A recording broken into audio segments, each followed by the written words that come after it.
اعوذ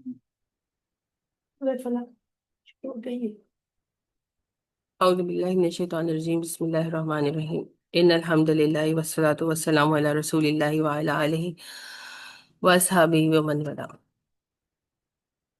رب اشرح لي صدری ویسر لي امری واحلل عقدۃ من لسانی یفقهوا قولی.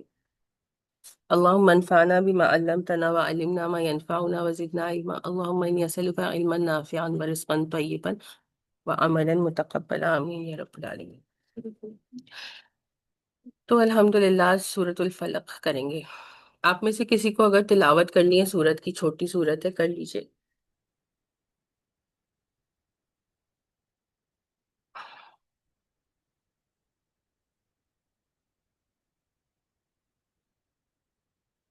تو میرا آپ کر لیجئے.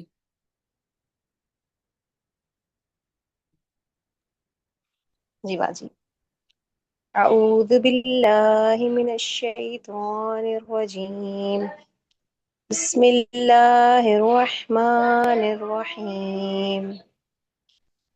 قل اعوذ برب الفلق من شر ما خلق ومن شر غاسق اذا وقب ومن شر النفاثات في العقد ومن شر حاسد اذا حسد. صدق اللہ العظیم. جزاک اللہ. الحمدللہ. تو آج جو ہے انشاءاللہ تعالیٰ سورۃ الفلق کی تفسیر کریں گے. اور سورۃ الفلق اور سورۃ الناس ان دونوں سورتوں کا ایک پیر ہے، ایک جوڑا ہے. کچھ صورتیں ہوتی ہیں جن کو جو ہے وہ رسول اللہ صلی اللہ علیہ وسلم نے ان کا جوڑا بنا کے ہمیں بتایا کہ ان کا اس طرح سے پیر ہے، اور پھر اس پیر کا ایک اسپیشل نام بھی دیا.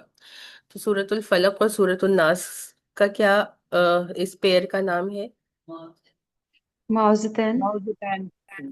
جی، معوذتین.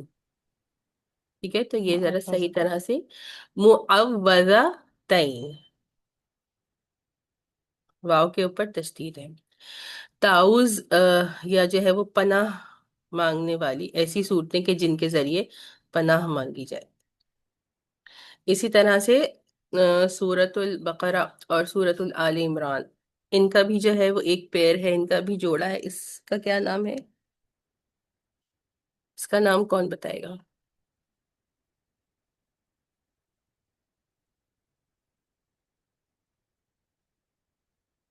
زہراوین، دو روشن صورتیں. زہراوین. ٹھیک ہے، تو یہ دو. باجی سورہ فلق اور سورہ ناس کا جو آپ نے نام بتایا اس کو تھوڑا آپ اسپیل بتا سکتے ہیں کیا ہوگی؟ میم عین واو زال ہوں ہوں اور تا یا نون. اوکے ٹھیک ہے، جزاک اللہ. معوذتین. یہ دوبارہ بتائیے گا. جو میرے پاس آیا تھا وہ تھا زہروان، الزہروان، سورۃ بقرہ اور سورۃ جی، آل عمران. زہراوانی یا زہراوینی دونوں جو ہے وہ ایک ہی طرح سے رفع اور نصب کا فرق ہے، لیکن حدیث شریف میں جو ایگزیکٹ ورڈ آیا ہے وہ زہراوین ہی آیا ہے. اور زہراوان اگر کہیں گے تو وہ حالت رفع میں ہوگا، وہ بھی کہنا درست ہے. جن کو عربی سمجھ میں نہیں آتی ان کے لیے مشکل ہوگا، بٹ دونوں نام صحیح ہیں، آپ یہ سمجھ لیجئے.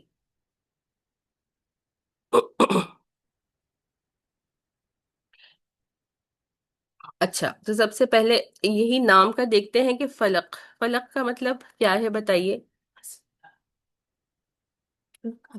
صبح. اچھا، آنٹی نے کہا طلوع صبح. فجر. رات کی سیاہی کو جو روشنی چیر کے نکلتی ہے صبح کے وقت، جی اس ہاں، کو جی ڈان صبح بریک نمودار جو یا ہوتی ہے سحر. بالکل اس کو صبح نہیں کہیں گے، بلکہ وہ وقت کے جس وقت جو ہے وہ رات ختم ہو رہی ہوتی ہے اور صبح کا جو ہے وہ آغاز ہوتا ہے، اسے پو پھٹنا بھی کہتے ہیں. جی، اردو میں ظاہری بات ہے کہ آج کل جو ہے وہ لوگوں کو اردو نہیں آتی ہے زیادہ، تو انگلش میں اسے ڈان بریک کہتے ہیں اور اردو میں اسے پو پھٹنا کہتے ہیں. جب بالکل جو ہے وہ اندھیری رات کو صبح کی جو ہے وہ روشنی یا سورج کی کرنیں جو ہے وہ چیرتی ہیں اور پھر اس میں سے نکلتی ہیں، تو اس وقت کو جو ہے، تو اس لیے صبح یہاں پہ بھی میرے پاس صبح ہی جو ہے وہ ٹرانسلیشن میں آ رہا ہے، لیکن وہی بات ہے کہ ٹرانسلیشن میں تو ان کو ایک ورڈ جو اپروپریٹ ہوتا ہے وہ دینا ہوتا ہے. اور پھر تفسیر سمجھنے کا یہی مطلب ہوتا ہے کہ ہمیں ایگزیکٹ میننگ پتہ چلے اور ڈیپر میننگ پتہ چلے، تو یہ اس کا مطلب ہے، اور اس کا ایک اور بھی مطلب آتا ہے، تفسیر میں دیکھیں گے انشاءاللہ تعالی۔ تو سب سے پہلے اگر کسی صورت کا جو ہے وہ ہوتا ہے شان نزول، یعنی کہ کسی ایسے حالات کے جن کی وجہ سے جو ہے وہ صورت نازل ہوتی ہے، تو وہ ہم دیکھتے ہیں۔ اس وقت ہم اس کا جو ہے وہ شان نزول دیکھتے ہیں کہ کسی آپ میں سے کسی کو شان نزول صورت کا پتہ ہے پہلے سے؟ سادی آپ جی کو تو حضور، پتہ ہے؟ جی حضور اللہ پہ کسی یہودی نے جادو کیا تھا، جی تو اس ہاں، کے بالکل صحیح، یہی ہے اس کی ہم ڈیٹیل دیکھ لیتے ہیں۔ یہ روایت میں کیا آتا ہے، صحیح بخاری کی بھی روایت ہے اور مسند احمد کی روایت ہے، تو دونوں احادیث میں سے جو ہے وہ کچھ مختلف ڈیٹیلز ملتی ہیں، اور لمبی روایت ہے کیونکہ واقعہ ہے۔ تو واقعہ جو ہے یہ کم و بیش کب کا ہے؟ یہ 7 ہجری کا ہے، یعنی کہ ہجرت کے 7ویں سال۔ تو یہ مکی صورت ہوئی یا مدنی صورت ہوئی؟ مکی صورت، مدنی۔ مدنی صورت ہے یہ۔ جی، ہجرت کے بعد ہے نا، تو مدنی صورت ہوئی ہے یہ، ہجرت کے 7ویں سال۔ تو جو صورتیں ہجرت کے بعد ہوتی ہیں نازل، وہ مدنی صورت ہوتی ہیں، یہ مدنی صورت۔ اب ہجرت کے 7ویں سال میں کون سا واقعہ پیش آیا تھا؟ فتح خیبر کا واقعہ۔ جو خیبر تھی، خیبر کے قلعے، وہ آپ صلی اللہ علیہ وسلم اور صحابہ کرام نے جو ہے اس کو وہ فتح کیا۔ تو جس کی وجہ سے یہود کی جو دشمنی تھی نا وہ مزید بڑھ گئی، یعنی کہ پہلے سے ہی وہ بہت زیادہ دشمن تھے، اور آپ صلی اللہ علیہ وسلم اور مسلمانوں کو ہر طرح سے نقصان پہنچانے کی کوشش کرتے تھے۔ لیکن جب خیبر فتح ہوا، ان کا اتنا بڑا قلعہ جس پہ ان کو گمان تھا کہ کبھی فتح ہوگا ہی نہیں، وہ ہمیشہ ہمارے ہی کنٹرول میں رہے گا اور ہم اس قلعے میں بہت سیف ہیں، اور وہ مسلمانوں نے اس کو فتح کر لیا، اس کی وجہ سے ان کی دشمنی مزید بڑھ گئی۔ تو اس کے بعد انہوں نے کیا کیا کہ خیبر کے یہ جو یہود تھے وہاں سے تو خیر ان کو نکال دیا گیا تھا، وہ ایک یہودی کے پاس آئے، کچھ روایات میں اس کو یہودی کہا گیا، اور کچھ میں کہ یہودی تو تھا لیکن منافق تھا، کہ اس نے جو ہے وہ جھوٹا اسلام قبول کیا ہوا تھا۔ شخص کا نام کیا تھا؟ لبید بن عاصم، لبید بن عاصم اس کے پاس آیا۔ یہ بہت بڑا جادوگر تھا، جادو کرتا تھا، یہ بھی جادو کرتا تھا اور اس کی بیٹیاں بھی جادو کرتی تھی، مطلب پوری جو فیملی تھی وہ جادوگروں کی۔ اس کے پاس آئے اور اس کو جو ہے وہ اشرفیاں دی، اور اس سے کہا کہ جو ہے نا ہم نے تو بہت کوشش کی ہے محمد پر جو ہے وہ جادو کرانے کی، لیکن ہم سے تو نہیں ہو پاتا، تم بہت بڑے جادوگر ہو تو تم جادو کرا دو۔ یہ بھی یہودی تھا اور منافق تھا، تو اس نے جو ہے وہ اس آفر کو ایکسیپٹ کر لیا۔ اور پھر کچھ روایات میں اس طرح سے آتا ہے کہ اس زمانے میں رسول اللہ صلی اللہ علیہ وسلم کے پاس ایک یہودی لڑکا تھا جو آپ کی خدمت کرتا تھا، آپ کا جو ہے وہ نوکر تھا، آپ کی خدمت کی رسپانسبلٹی۔ تو اس نے جو ہے اس لڑکے کو جو ہے وہ کر لیا، بہلا پھسلا لیا، اور اس کو اس بات پر آمادہ کر لیا کہ آپ صلی اللہ علیہ وسلم کا جو کنگا مبارک ہے وہ لا کر دے۔ تو اس لڑکے نے وہ لا کر دیا، کہ جس میں جو ہے نا آپ صلی اللہ علیہ وسلم کے کچھ منہ مبارک بھی تھے، مبارک بال بھی موجود تھے۔ تو پھر اس نے جو ہے وہ اس کے اوپر جو ہے وہ جادو کروا دیا۔ اب جادو جو اس نے کروایا تو اس کی وجہ سے کیا ہوا کہ کیا آتا ہے کہ جو ہے وہ 6 مہینے تک جو ہے وہ آپ صلی اللہ علیہ وسلم پر جادو کا کچھ نہ کچھ اثر تھا، لیکن وہ بہت کم اثر تھا، اور وقت کے گزرنے کے ساتھ کیا ہوا کہ وہ جو اثر تھا وہ بڑھتا گیا، کہ آخری جو 3 دن تھے خاص طور پر وہ آپ صلی اللہ علیہ وسلم پر جو ہے وہ بہت بھاری تھے، بہت گراں تھے، جس کے بعد آپ صلی اللہ علیہ وسلم نے اللہ سبحانہ و تعالیٰ سے دعا مانگی کہ آپ نہیں جانتے تھے، آپ کو شاید لگ رہا تھا کوئی بیماری ہے، اور اس میں ہوتا کیا تھا کہ آپ صلی اللہ علیہ وسلم جو ہے وہ آپ کی طبیعت بھی بھاری اور بوجھل ہوتی تھی، اور کچھ نہ کچھ ایسی باتیں ہوتی تھیں جو آپ صلی اللہ علیہ وسلم کو لگتا تھا کہ میں نے کی ہیں لیکن وہ آپ نے نہیں کی ہوتی تھی۔ اور ظاہری بات ہے کہ آپ صلی اللہ علیہ وسلم پر اتنی زیادہ رسپانسبلٹی تھی دعوت و تبلیغ کی، جب ہماری طبیعت بھی ڈاؤن ہوتی ہے اور بوجھل اور بھاری ہوتی ہے تو ہمارے لیے جو ہے وہ اپنے کام اور ڈیلی ٹاسک کرنا مشکل ہو جاتا ہے۔ تو اسی وجہ سے آپ صلی اللہ علیہ وسلم کو بھی جو ہے وہ پریشانی تھی کہ میں اپنی جو رسپانسبلٹی ہے، اپنا کام جو ہے وہ نہیں کر پا رہا جس طرح سے کرنا چاہتا ہوں۔ تو خیر آپ صلی اللہ علیہ وسلم نے جب اللہ سبحانہ و تعالیٰ سے دعا مانگی کہ یہ کیا ماجرا ہے اور جو ہے مجھے اس مشکل سے نکالیں، تو پھر اللہ سبحانہ و تعالیٰ نے کیا کیا کہ آپ صلی اللہ علیہ وسلم سو رہے تھے، تو آپ صلی اللہ علیہ وسلم کو خواب میں دکھایا گیا کہ آپ صلی اللہ علیہ وسلم سو رہے ہیں اور دو فرشتے آئے ہیں، ایک آپ کے مبارک قدموں کے پاس بیٹھا ہے اور ایک آپ کے سر مبارک کے پاس جو ہے وہ بیٹھا ہے، اور آپس میں جو ہے وہ گفتگو کر رہے ہیں، سوال و جواب کر رہے ہیں کہ ایک فرشتے نے سوال پوچھا کہ جو ہے یہ کون صاحب ہے، تو دوسرے نے جواب دیا کہ یہ اللہ کے نبی محمد صلی اللہ علیہ وسلم ہے، اور پھر پوچھا کہ ان کو کیا ہوا ہے، تو بتایا کہ ان پر جو ہے وہ جادو کر دیا گیا۔ پھر اگلا سوال پوچھا کہ جو ہے وہ کس نے کیا ہے، تو پھر بتایا کہ جو ہے وہ لبید بن عاصم نے، اور اسی طرح سے جو ہے وہ سوال جواب کیے گئے کہ جس کی وجہ سے آپ صلی اللہ علیہ وسلم کو پورا ماجرا پتہ چل گیا کہ کس نے کرایا ہے، کیسے کروایا ہے اور سب کچھ۔ اور پھر اس کے بعد جو ہے اسی جو ہے وہ سوال و جواب میں اور فرشتوں کے ذریعے ہی آپ کو یہ بات پتہ چل گئی تھی کہ وہ کس پر کروایا گیا ہے، وہ ایک کنگھی پر کروایا گیا ہے، اور پھر وہ ایک کنویں کے نیچے جو ہے وہ پتھر کے نیچے اس کو جو ہے وہ کنگھی کو جادو کر کے، اور وہ جو ہے کچھ جو ہے وہ گروں پہ باندھ کے، جیسے 11 گریں آتا ہے کہ وہ باندھ کے، اور پھر اس کو جو ہے وہ کھجور کے جو وہ ہوتا ہے تنے کے کا جو ہے وہ کوئی غلاف سا بنا کے، ہاں چھال کا جو ہے وہ غلاف سا بنا کر، اور اس کے اندر پھر وہ چیزیں رکھی گئیں، اور وہ چیزیں جو ہے وہ پھر کنویں کے تہ میں جو ہے وہ پتھر کے نیچے دبا دیا گیا اس کو، تو اتنی ساری ڈیٹیلز پتہ چل گئی۔ اور کون سا کنواں تھا یہ بھی بتا دیا گیا کہ ایک جو کنواں ہے جس کا نام ذروان ہے وہاں پر۔ پھر آپ صلی اللہ علیہ وسلم کو یہ بھی بتا دیا گیا کہ آپ وہاں پر جائیے اور وہاں جا کر کیا کیجئے کہ وہاں سے جو ہے وہ پانی نکلوا کے اور پتھر کے نیچے سے اس کو جو جادو کیا گیا ہے وہ چیزیں نکلوا لیجئے۔ تو آپ صلی اللہ علیہ وسلم نے پھر اس کے بعد کیا کیا کہ جو ہے وہ صحابہ کرام کو بھیجا، جن میں حضرت علی تھے، حضرت زبیر تھے اور حضرت یاسر تھے، ان تینوں کو بھیجا اور یہی حکم دیا کہ جا کر وہاں کا جو ہے وہ پانی نکالو کنویں کا، اور پھر اس کے نیچے سے جو پتھر ملے گا اس پتھر کے نیچے سے یہ جو جادو کی ہوئی چیزیں ہیں یہ نکالو۔ تو خیر انہوں نے ایسے ہی کیا، اور اس کے بعد پھر آپ صلی اللہ علیہ وسلم بھی اس کنویں کے پاس تشریف لے گئے۔ اس وقت جبرائیل علیہ السلام آئے اور آ کر جو ہے یہ دونوں صورتیں ایک ساتھ نازل ہوئی تھیں، سورۃ الفلق اور سورۃ الناس، یہ صورتیں جو ہے وہ آپ کو دیں اور کہا کہ جو ہے وہ ایک ایک آیت کو پڑھتے جائیے اور ایک ایک گرہ کھولتے جائیے، کہ ان دونوں میں کتنی جو ہے وہ آیات ہیں، سورۃ الفلق میں کتنی آیات ہیں؟ 5 آیت ہے۔ 5 5 آیات ہیں اس کی۔ جی 5 آیات ہیں، یہاں اس صورت میں 5 آیات ہیں اور سورہ ناس میں 6 آیات ہیں۔ تو یہ جو ہے کیونکہ 11 گرہیں تھی تو حکم ہوا کہ جو ہے وہ ایک ایک آیت پڑھتے جائیں اور ایک ایک گرہ کو کھولتے جائیں۔ تو آپ صلی اللہ علیہ وسلم نے اسی طرح سے کیا، جس کی وجہ سے آپ پر جو جادو کا اثر تھا وہ زائل ہو گیا۔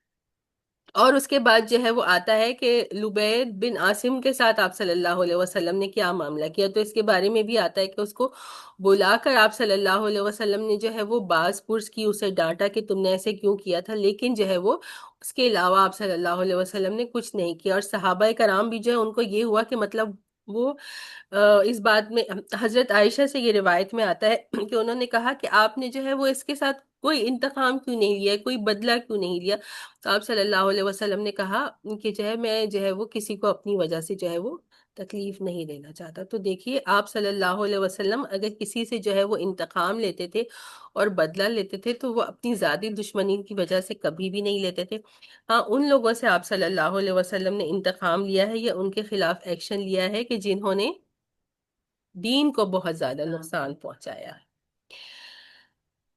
تو یہ والی بات شان نزول میں نے آپ کو بتا دیا۔ اینڈ میں اگر انشاءاللہ ٹائم ہوگا تو آج بتا دوں گی کہ سورہ فلق اور سورہ ناس کے بارے میں احادیث مبارکہ میں کیا آتا ہے، اور اگر پھر نہیں آج ٹائم ہوگا تو پھر انشاءاللہ کل، کیونکہ دونوں صورتوں کی ایک ساتھ ہی جو ہے وہ فضیلت آتی ہے، اور یہ بات آتی ہے احادیث مبارکہ میں کہ ان صورتوں کو کب پڑھنا چاہیے۔ تو اب پہلی آیہ مبارکہ دیکھتے ہیں، قل اعوذ برب الفلق، کہ قل کا مطلب کیا ہوتا ہے کہ کہہ دیجئے، اللہ سبحانہ و تعالی رسول اللہ صلی اللہ علیہ وسلم کو جو ہے وہ حکم دیتے ہیں، جہاں پر بھی قل آتا ہے کہ آپ اس طرح سے کہیے، تو آپ کو اس طرح سے یہ کلمات کو کہنے کا حکم دیا جا رہا ہے۔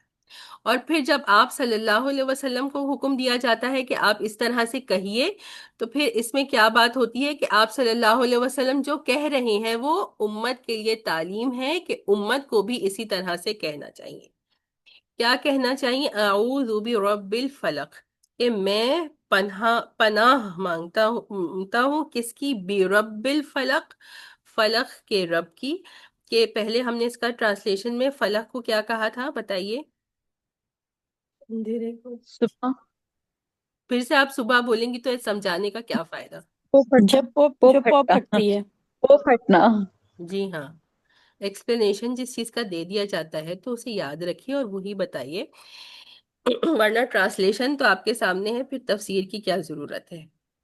جی ہاں، پو پھٹنا یا ڈان بریک۔ تو رب کی بھی ہم لوگ آلریڈی جو ہے وہ 2 دنوں سے بات کر رہے ہیں، دوبارہ سے ریپیٹ کریں گے، ہو سکتا ہے ابھی کچھ لوگ نئے ہوں جنہوں نے لاسٹ سیشنز اٹینڈ نہیں کیے، یا کوئی جو ہے ریکارڈنگ دیکھ رہا ہو جس نے پیچھے ریکارڈنگز نہیں دیکھی اور وہ صرف یہی ریکارڈنگ دیکھ رہا ہے، تو اس کو رب کا مطلب معلوم ہونا چاہیے، اور ظاہری باتیں ہم ریپیٹ کرتے ہیں تو پھر ہم سب کو بھی ریمائنڈر ملتا ہے اور یاد ہوتا ہے، کیونکہ رب کا مطلب آپ پالنے والا مت بتائیے گا، رب کا مطلب کون رب کا بتائے گا؟ مطلب جی خالق ہے، جی، مالک سب ہے، سے پہلے قادر خالق، ایک ہے۔ 1 بائی 1 کریں۔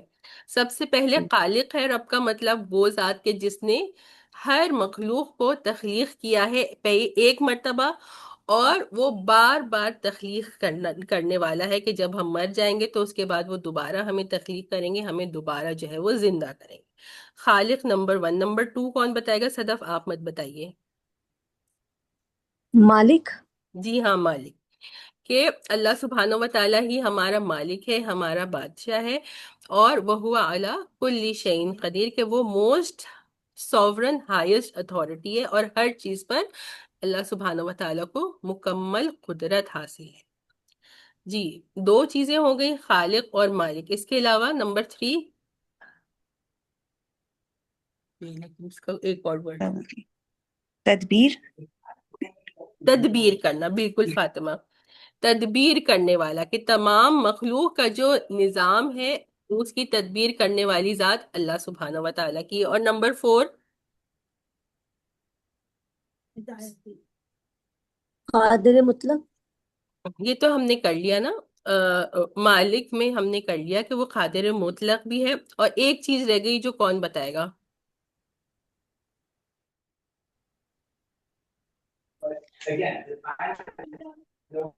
پرورش کرنے والے مربی اور یا اور تربیت کرنے ہدایت والا۔ دینے والا۔ چاروں چیزیں جو ہے وہ پوائنٹرز بنا کر لکھیے، پھر اس کی ایکسپلینیشن میں ہوتی ہے مربی یا تربیت کرنے والا، کہ جس میں جو ہے وہ کیا آ جاتا ہے کہ مخلوق کو ان کا رزق دینا اور مخلوق کو ان کی ہدایت دینا، کہ جس بھی مخلوق کو جو بھی رزق دیا جا رہا ہے وہ اللہ سبحانہ و تعالیٰ کی ذات ہی رزق دے رہی ہیں، اور جس کو ہدایت دی جا رہی ہے وہ تمام ہدایت اللہ سبحانہ و تعالیٰ کے پاس سے ہی دی جا رہی ہے۔ اور پھر ہم نے یہی کہا تھا کہ ہدایت جو ہے وہ صرف جو ہے وہ دین کی ہدایت نہیں ہوتی، بلکہ جنرل بھی ہدایت ہوتی ہے، کہ بہت سارے جو ہم دنیا میں آتے ہیں، جیسے بچہ ہوتا ہے اس کو دودھ پینا کون سکھاتا ہے؟ ایک دن کے بچے کو چند منٹوں، ایک آدھا گھنٹہ ہوا ہوتا ہے بچہ اور وہ دودھ پی لیتا ہے، وہ اللہ کی ذات۔ اسی طرح سے اور بھی بہت سارے جو ہم دنیا میں رہتے ہیں اور بہت ساری چیزیں کرتے ہیں، تو ہمارے سسٹم میں وہ آٹومیٹکلی موجود ہے جس طرح سے ہم کرتے ہیں، اور جانور جس طرح اپنی زندگی گزارتے ہیں، تو یہ تمام چیزیں جو ہے وہ ہدایت عامہ میں آ جاتی ہیں جو اللہ سبحانہ و تعالیٰ ہی دیتے ہیں۔ اچھا، فلک کا ایک جو مطلب میں نے آپ کو بتا دیا کہ وہ پھٹنا ہے، وہ جو ہے وہ صبح کی جب اندھیرے کو سورج کی کرنیں چیرتی ہیں اس وقت کو کہتے ہیں۔ فلک کا لٹرل مطلب ہوتا ہے پھٹنا۔ تو قرآن شریف میں اللہ سبحانہ و تعالیٰ فالق الاسباح کا ورڈ یوز کرتے ہیں، فالق الاسباح، صبح کا پھاڑنے والا۔ اس کے علاوہ فالق کس طرح قرآن پاک میں یوز ہوا ہے؟ فالق الحبی والنوى، یعنی کہ گٹلی اور دانے کو پھاڑنے والا۔ جو بھی جو ہے وہ درخت نکلتے ہیں، پودے نکلتے ہیں، جو بھی ویجیٹیشن ہوتی ہے وہ کس چیز سے نکلتی ہے؟ وہ بیج سے نکلتی ہے یا گٹلیوں سے نکلتی ہے؟ ٹھیک ہے، تو جو زندگی شروع ہوتی ہے وہ اسی طرح سے فلق سے ہی شروع ہوتی ہے، پھٹنے سے ہی شروع ہوتی ہے۔ تو دوسرا مطلب یہ آتا ہے فالق الحبی والنوا، کہ بیج کا اور گٹلی کا پھاڑنے والا، اس رب کی۔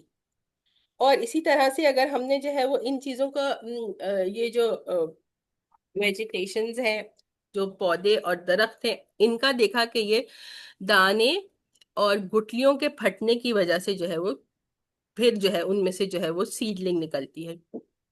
تو ہم اگر لیونگ تھنگس کو دیکھیں تو ان کے ساتھ بھی تو یہی ہوتا ہے کہ اگر انڈے میں سے کوئی چوزا نکل رہا ہے تو وہ انڈے کے پھٹنے سے، وہ بھی فلق کا جب پروسیس ہوتا ہے اسی سے جو ہے وہ دنیا میں آتا ہے۔ اور جو بچہ ہوتا ہے وہ بھی کیا ہوتا ہے، جب رحم مادر پھٹتی ہے وہ بھی فلق کے اس سے ہی جو ہے وہ دنیا میں آتا ہے۔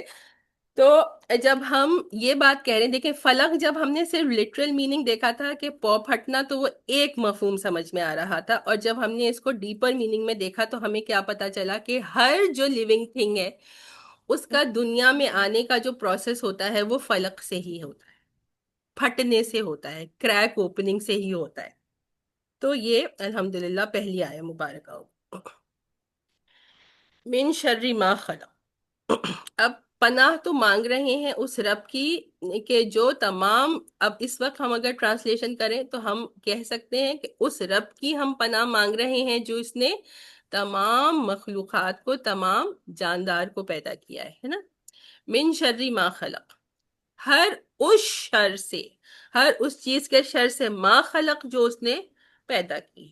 تو جو بھی چیزیں اللہ سبحانہ و تعالیٰ نے پیدا کر دی ہیں دنیا میں، ان کے شر سے پناہ مانگی جا رہی ہے، کہ ہر چیز جو پیدا کی جاتی ہے ان میں جو ہے وہ ہمیشہ دو عنصر ہوتے ہیں، ایک خیر کا عنصر ہوتا ہے اور ایک شر کا عنصر ہوتا ہے۔ تو اس مخلوق کے شر کے عنصر سے جو ہے وہ پناہ مانگی جا رہی ہے، کہ ہر طرح کی، اب جب ہم کہتے ہیں شر، تو شر کو آپ کیسے ایکسپلین کریں گے؟ الحمدللہ آج کافی سارے پارٹیسپنٹس آ گئے 21۔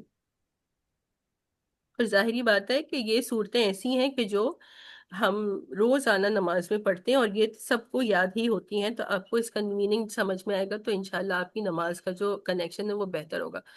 شر سے کیا ذہن بھابی میں بات شر، آتی ہے؟ شر جی کا مطلب ظاہر کوئی برائی جو اللہ تعالیٰ کی طرف سے ہے، یا پھر جو دو بھی جی بالکل۔ تو اس میں کیا دنیا میں کیا آ جائے برائیاں گا جب ہیں؟ شر ہم کہیں گے؟ تو کس کس طرح کا شر آپ کے ذہن میں آ رہا ہے؟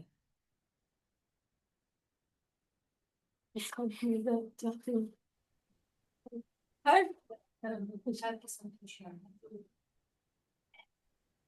باجی تکلیف ہو آپ کی گئی۔ آواز بہت کٹ رہی ہے، بہت زیادہ۔ تادیہ انٹرنیٹ کا مسئلہ ہوگا، اللہ تعالیٰ جو ہے وہ آسانی فرمائے، کیونکہ پھر میں کچھ نہیں کر سکتی۔ باقی سب کو بھی میری آواز صحیح نہیں آ رہی؟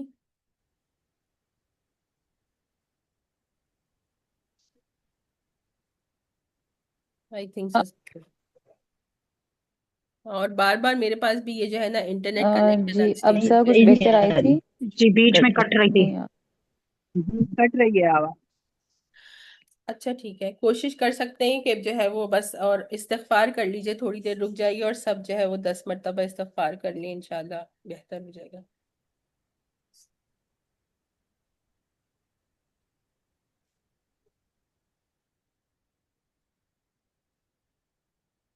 چلیے اب بتائیے کہ شر سے آپ کے ذہن میں کیا آتا ہے، کس کس طرح کی شر کی انکلوڈ ہو سکتے ہیں؟ ہر طرح کی تکلیف، شیاطین کا شر، جی ہر طرح کی تکلیف، ہر طرح کی جو ہے وہ مصیبت، وہ شر میں انکلوڈ ہو جاتی ہے نا۔ اور پھر شیاطین کی وجہ سے ہمیں جو ہے وہ مل سکتا ہے شر، جیسے جنات ہیں اور شیطان ہیں، اس طرح سے جو ہے وہ انسانوں کا بھی شر ہوتا ہے، اسی طرح سے جو ہے وہ جانوروں وغیرہ کا بھی ہو سکتا ہے، کہ ابھی تو ہم الحمدللہ اس طرح سے رہتے ہیں کہ ہمارے انوائرمنٹ میں یا ہمارے پاس جو ہے وہ درندے وغیرہ، سانپ بچھو کیڑے مکوڑے نہیں ہوتے، لیکن جو ہے وہ جس طرح سے پہلے لوگ رہتے تھے تو ان کے گھروں میں جو ہے وہ سانپ اور بچھو وغیرہ آ کر ان کو ڈس لیا کرتے تھے، اسی طرح سے جو لوگ جو ہے وہ جنگلوں کے پاس رہتے ہیں ابھی بھی گاؤں میں، تو وہاں سے درندے وغیرہ آ جاتے ہیں اور وہ ان کو آ کے جو ہے وہ نقصان پہنچاتے ہیں، بچوں وغیرہ کو تو کچھ سننے میں آتا ہے کہ درندے آ گئے اور بچوں کو کھا لیا یا مویشیوں کو کھا لیا، تو اس طرح سے مختلف چیزوں کا جو ہے وہ شر ہوتا ہے۔ تو جب ہم کہتے ہیں من شر ما خلق، تو ہر طرح کی مخلوق کے شر سے جو ہے ہم اللہ سبحانہ و تعالیٰ کی یا اپنے رب کی جو ہے وہ پناہ مانگتے ہیں، یہ بات ہو گئی۔